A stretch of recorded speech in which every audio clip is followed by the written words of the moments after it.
the measures and the... Yeah, we're watching the housing market very closely here as an indicator of the economy. It's in focus today as the National Association of Realtors releases its latest data on existing home sales. That's at 10 a.m. Eastern Time. Now, those sales are forecast to have risen about 0.9% in January. And joining us now to discuss it a little bit more is Tanya Marchiol. She's the president of Team Investments.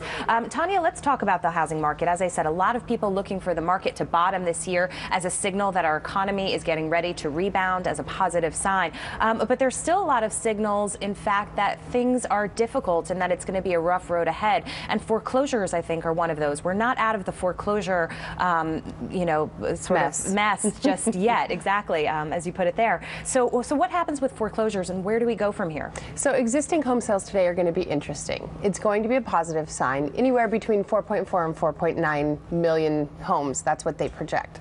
At our most positive point of our market, we were at 7.1 million homes. So we're nowhere close to out of this mess.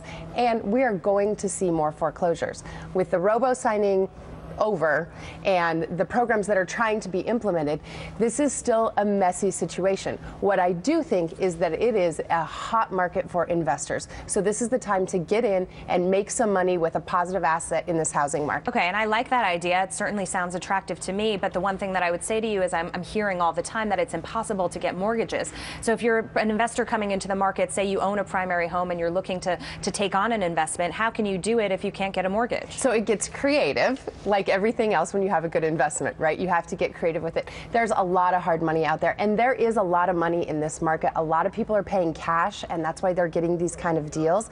And people are really using their IRA money. They're finding ways to come in and really buy these homes because it is a good time to buy, and they're making positive cash flow on these. So it's a twofold investment here. You have your positive cash flow long term, and then hopefully an appreciation play in the end. And I think appraisal values are finally coming in on a level playing field. See, it was hard to buy these homes and get mortgages because the appraisal values were so below water. And it seems like, at least out of Michigan, surprisingly, it's stabilizing the appraisal values, so people are able to get mortgages at an easier time. As of a year ago, it was almost impossible. Yeah, and Tanya, I think you bring up a good point in the sense that if you do have the cash to invest, rather than put it in the bank and earn nothing, this may be an interesting way to go about it. And let's talk about the president's mortgage relief plan for a second, because I know that's a trouble spot as well for a lot of homeowners at the moment. What do you make of the plan, and do you think it will be successful? So it's really twofold. The first part that he spoke about last week, I like, because it holds banks responsible. Now it's only $25 million, and we're $700 billion. I'm sorry, $25 billion, and we're $700 billion underwater.